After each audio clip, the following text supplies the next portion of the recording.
So originally this was going to be a much more fleshed out tier list, but looking back on it, I don't really have an interest in showing up like the playable options in X-Men Legends. While I do love the first game, I do think I'm more interested in the second game, and Marvel Ultimate Alliance. That's not to say I don't love the first game, but the characters lean much more into a clean separation of good versus bad.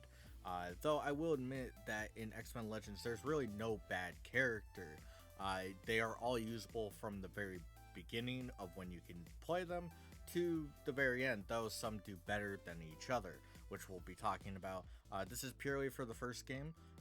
We'll be going through mostly when you get them versus kind of other characters, which is why D tier is not necessarily a bad character, just worse than the other ones. So let's get that clear. Let's put that to rest. I don't want anyone being like, hey, why'd you say Emma Frost is bad? And it's like, that's just because she's the worst character in the game. And that's not to say she's awful. She is still very useful.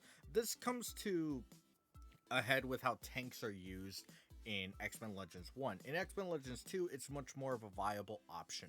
One, you have such things as radiation damage, you have energy damage, you have a bunch of other stuff that could be stackable in the second game versus the first game, which you are limited to a few elemental types if you have that. You specifically have Iceman for cold, you have Storm for electricity, and then you have Mental Addition, which we'll talk about a little bit more later because it's not prominent with Emma because she doesn't do much. The biggest problem with her is that while she plays a mix of a tank and like a debuff buff role, half her abilities aren't fun. A lot of them kind of throw the enemies, if it is applicable by the way, to be farther away, and while it does debuff the enemy, you kind of want to focus more on being a damage dealer in the first place. And this also goes into the AI. The AI is going to take control of 3 of these as long as you don't just kill them all off and play solo. But when the AI picks up Emma Frost, doesn't really do well. It doesn't seem to pick the right moves at the right times for where you can pick up a heavier damage dealer and have the debuffs kind of stack and do well. It's almost better for you to control Emma Frost, but then why would you do that? Because there's better debuffers at the time, just in almost every facet. Which is why Emma Frost kind of sits at, I don't want to say sits at the only character that goes in D, because there is one more, but sits at the one where I really don't think there is a general use for her. She comes up very rarely, and in a lot of the missions where mental resistance is pretty high or mental immunity, she kind of gets bodied from just not being able to do much. It's just the only time she's able to do a lot of like general stuff is when she's literally the only character that could be there. Her and Jean Grey and Professor Xavier are in the the astral plane. Sorry, I forgot the name for a second. The astral plane, which, I mean, yeah, she stands out because literally she has to, but otherwise very, very not good. Not good. But the other one we're going to talk about, and this is going to be a pretty kind of weird point because everybody sits on what's their favorite tank. Personally, I think Beast barely sits in this tier. Emma is clearly, in for me, the worst character in the game. Beast, it's a mix. We'll talk about the other C tiers, but Beast has this problem of being too costly early game on your energy reserve to do the big damage, and at the same time not doing enough big damage early on to where it's just better to pick another tank. And by the time he does stand out, he ultimately doesn't really work out because there's other tanks that are doing, while different stuff, just a similar vein. Basically, his little spinning ball is one of the highest damaging things in the game. It's very costly, and his propeller kick happens to be very, very impressive, but until the late game, it doesn't have the range that makes it really stand out. And while he doesn't hit incredibly hard, even at the point you get him, which is during the basically the second mission of the game after you get access to newer characters, he ultimately starts to fall behind. His ultimate doesn't stand out, which I didn't really mention with Emma Frost, but it's the same thing. And when it comes to tanks, he's just lackluster, is ultimately what it is.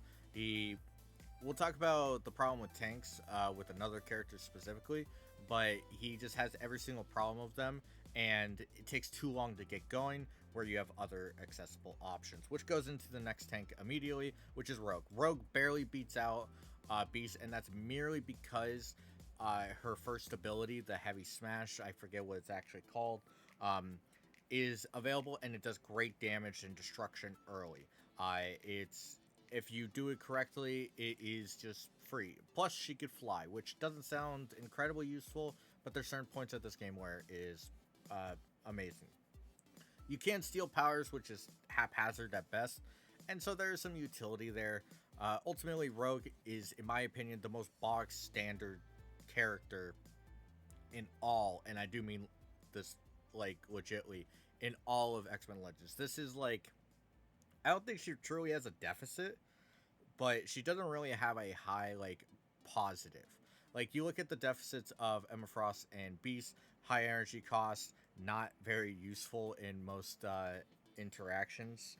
Um, Rogue doesn't really have that, but at the same time, like, her peaks are copied by other tanks, which we'll get to, or just like other destruction characters. So when it comes down to it, I don't think Rogue is that great of a tank. Um, but she is pretty standard. Another one we're going to talk about, and this is where we're going to start getting into a pretty like different point. I know a lot of people back in the day used to be very like different on this. We're going to talk about Jubilee. Jubilee happens to be the first, what we'll call DPS archetype in the available game. She is available a little bit later than Beast and Rogue, before Emma Frost though, and she does have a very interesting ability lineup. She has Bait, which is pretty cool for decreasing the ability damage of the enemy, and just being able to tank more with other tanks. She's not a tank, but she can do well with Rogue, Beast, Colossus, and Wolverine, which we'll get to in a little bit. But she also has this pretty cool quality that I don't think a lot of people pick up on, and why she's barely in C. She has point blank shot, which is really good, but she has the 357 projectiles with point blank shot, which means that you can do some insane, and I do mean some insane damage with her. It just happens to be that flash, or the firework flash for B, isn't that great, and her ultimate debuff is not fantastic. Her ultimate actually stands up as being a very weird one. It does fall behind a few of the other really good ones, but overall, she's a really decent character. I think when you get access to her, she is actually really fun to use. And until we talk about Psylocke, I do think she is the best 357 character. Though Gambit kind of gets a little ahead in a different department, which we'll talk about right now. I think Gambit gets kind of overblown. Yes, he does get bonuses to ability damage. He does get this special quality in the 357 department projectiles, while having a great great AoE option close range that makes him stand out a bit. He does have some of the best, like, I don't want to say best additions to energy damage, but that's basically what it is. That doesn't have an elemental attribute. Storm adds, the amazing electricity. Jean Grey adds mental. He just purely adds an energy boost, which is actually kind of common in this game. But when it comes down to it, I don't think it's stand out as much as people used to, or even say now. That's not to say he's a bad character. As I said earlier, if we're being honest, the only one I think is a bad in quote characters is Emma Frost, and even then she still stands out in the Astral Plane missions. But like, this is kind of the cutoff of what I think is less explosive characters. They aren't going to have the big flashy moments unless you build pretty specific for them. Though, I will be honest, I do like using Gambit, specifically because Gambit is a really cool character, and just fun and fits some aesthetic sometimes. Next, we're going to go into B, which is, I think, where we're starting to get into good characters. And it's really tough, but we're going to have to Magma. Magma is a mix of a tank and damage dealer, having 1 energy damage, though one of the worst projectiles in the game. But she does have fiery form, which makes her one of the strongest tanks and pretty much incapable of dying besides another character, which we'll talk about in a bit. She comes really late in comparison to some of them. In fact, she is the second or third to last character sometimes.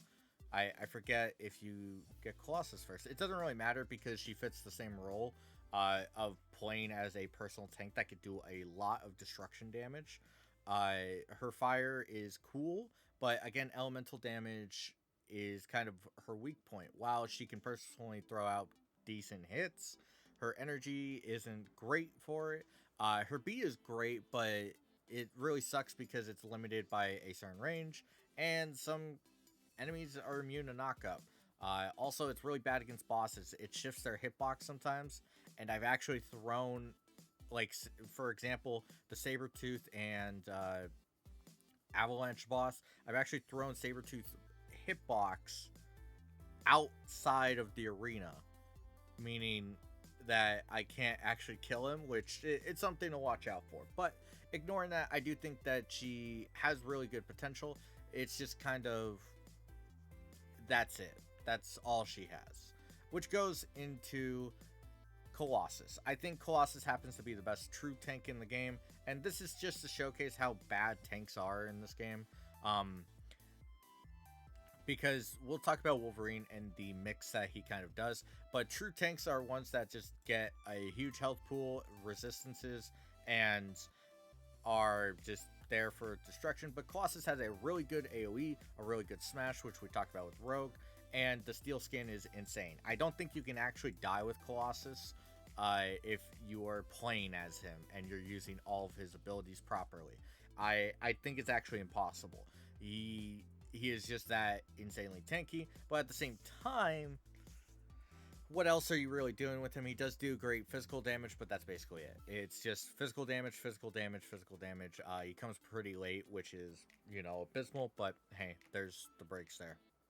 Next, we're going to talk about probably the last little issue I have, and that's Iceman. Iceman actually becomes worse as you go. Make sure you do not put points into his little freeze thing. Get it to the max slow and call it a day, because just slowing people is way better than freezing them, especially since some people are immune to being frozen. Just do that. I recommend it, and that's where the good things end with Iceman. He does have a decent energy attack in the the classic 357 projectile. He does have ice tracks, which is actually really funny because you can, if you are fast enough and you are good enough, some bosses you can do a very fast insta kill thing because they get knocked down, but their hitbox is still high enough where you can start it and just keep going, and it's really cool. It's actually really cool, but that's basically it. Against Master Mold, he is one of the better characters, being able to do the only slow debuff against him. And a lot of the bosses you can kind of do a slow and then switch to another character and do really well. Now, his ice added physical attacks is good. I'm not going to say it's not. It's usually better paired with another tank, or as we'll talk about with Nightcrawler, another common physical just attacker with Wolverine or Nightcrawler, but he doesn't stand out in my opinion in that department. Storm does way better. Iceman is still an incredibly good character. We're at this point we are in the top half. He actually isn't the start of the top half, is he? 6. There's 6 left. So yeah, he is in the top half, but it's just more along the lines of he doesn't do enough to stand out. And when it comes to damage dealing in this game, that's kind of what you want to focus on, because the tankiness, as we'll talk about, is kind of controlled by the 2 best characters in the game. But ignoring that, we are now going to go into A tier. And yes, we're going to see that the A tier is actually pretty full, but we are going to talk about Wolverine. Wolverine is the first character you play as, and rightfully so, has healing factor, which you can basically never die at the late game, and has sharpness, which ultimately keeps him relevant in the damage department. He has one good ability, in my opinion. You can speed up his like actual actions with his buff, but I don't think it's necessary. He has healing factor, he has might, he has enough of everything to still be a constant good tank in a different way. He is a better damage dealer just on face value with his energy consumption, but his tankiness is a little different. While he does go for, you know, the just classic, oh, I can tank damage, it's much more based on, oh, I can heal this off and go in again in more of a hit and run tactic, which means that, as we'll talk about later, pairs really well with Storm. Storm does really well with this, or even as we'll talk about with Nightcrawler. It's just one of those things where Wolverine does really well at being the only non-standard tank in the game, being a hit and run tank, which goes into Cyclops here. Cyclops is barely above, and I do mean barely. They are almost in the same exact, which kind of references the fact that they appear at the same time. They're both fantastic at what they do. One is incredible range damage that you can then get point blank shot to do, and I do mean a ridiculous amount. Leadership also kind of boosts his combo game. He does have one of the worst, and I do mean this legitimately, one of the worst, besides for speedruns, powers in the game in the form of his optic slam. But ignoring that, I do think that both kind of fill the same mold for a different character that can kind of be replaced if you want. But Cyclops is easily more replaceable, and we'll be talking about that in a while. But they kind of hold up A tier, and there's more of a clean separation than you would think with this one, but we're going to be talking about Psylocke. The only reason, I do mean this legitimately, the only reason Psylocke appears at A tier is because she appears too late and the rest of the game has a lot of mental immunities. I do say this legitimately, immunities, because that is important. Without mental immunities, this character would be best. And that's not to say resistances, because there is a lot of resistances when you get her, but if there weren't immunities, this would be the best character in the game. Her 357 combo is the best without a doubt. You get natural, one, it does insane damage, and two, with the added, I forget what it's like telekinetic combat, I think, boosts it. It boosts that along with sharpness, along with, there's so much that goes into Psylocke being the best, like, damage dealer that you just, like, if you've ever used it before in, like, the Danger Room and just see how quickly she tears through everything else in the game besides immune opponents, you realize how stupid of a designed character she is. Really wish she appeared back in X-Men Legends too. Like, she is so good. But yeah, the only reason, too late, and immunities, which goes into Nightcrawler. And yes, he does not make the S tier ranking. Nightcrawler has this problem of, when you first get him, being really weak, and that's legit the issue. It's a Magikarp to Gyarados situation.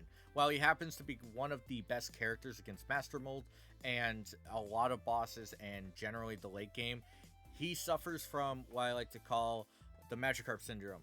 When you first get him, he is one of the worst characters, if not the worst character to use against the Sentinel, like, that you have access to, the Sentinel flashback. And at the same time, he just doesn't have a great, like, appearance until you get a few levels under him. It just happens to be that way. Plus, there's a lot of glitches associated with him, which people tell you abuse. But just when it comes down to it, he is very weak when you first have him, and he is very explosive. Like, even a few missions, or even just a 10 or dozen levels later, he becomes incredibly powerful, which goes into the S rank. Now, we're just going to put both these up here. Now, a lot of this has to do with the shields. They both get amazing shields that basically make you immune to damage if you double stack them, but they also have some of the highest damage thresholds in the game. While not as great as Psylocke, Jean Grey packs Psychic Shout, which is insane. This AoE is stupidly powerful, which goes into just being able to do a lot. She can fly, which hasn't really come up that much, mostly because the flying people are rogue, and we're limited to tracks here, ice tracks. Teleporting, I should have probably brought up, allows you to skip some parts of the game, but it's not really relevant for my ranking here. But Psychic Shout, incredibly powerful. The shield, the psychic, what's it called? It's like, I don't remember. But her X, or what I normally put as her X, is incredible. And her ultimate, while I do think being worse than almost everybody, well, being worse than Storms, Nightcrawlers, actually, it's about on par with these three. But the only reason she is worse than Storm is because there are psychic communities, as I mentioned with Psylocke, and while she does appear earlier to kind of get by that, some of the missions she does go on, Sentinel Flashback, is psychic resistance or immunities flat out, which means she is pretty much useless. The Sentinel Flashback is actually really brutal because it's basically a Wolverine Cyclops show. And Storm. Storm is the best character. Fly, the Lightning Bolt, Chain Lightning, which is just amazing damage, DPS, and the Storm Shield, Whirlwind Shield, whatever it's called, which is incredible. That's not to mention that her B, while not being as good as the other two abilities in my opinion, is still a tier ability. It still outclasses most characters by itself, and that's her weakest part. Storm is without a doubt the best character, packing also leadership and just being able to throw out insane amount of damage while also giving defensive utility. This is why I said earlier, Emma Frost is not a bad character, same with Beast. They just don't do as much as other characters, and they don't stand out as much to really get to S tier, or to really even be in B tier. You can see the little like curve here, and I think Storm just stands out way above everybody else. And there's a couple characters I think could move, I could be convinced, but this is how I've always viewed the game. Magma comes a little too late to really be any higher, and while her damage threshold is, pretty vast, it still falls behind some of the highest damage dealers, which is why she ultimately comes here. Same with Iceman. Great defensive utility, being the only one that could do a proper slow, but you stop upgrading it because of that, because you don't want to be locked into freeze entirely. The shields themselves are better for Storm and Jean Grey. We have Psylocke, who comes too late. You have Wolverine, who kind of gets stuck with sharpness as its only good thing, and healing in a different way, which the shields themselves do a great job. I do recommend, if you ever play X-Men Legends, usually my go-to team, just a little bit of a thing, is Storm is usually up there. I usually go with Wolverine as my tank, but if I feel like I'm wanting to change something up, I'll go Colossus as my tank, because I do use a tank, even though you don't really need to. I will have Jean Grey as my psychic until I get Psylocke. I love Psylocke's design, and sorry, just the horny 13-year-old boy always in me saying that Psylocke is the coolest, and I always use Nightcrawler because Nightcrawler busted. But when it comes down to it, I think this is a pretty good tier list of it. If you play X-Men Legends, let me know, and yeah, we'll probably see a X-Men Legends 2 tier list at some point, which is a little better off, but I think this was good. Yeah, till next time.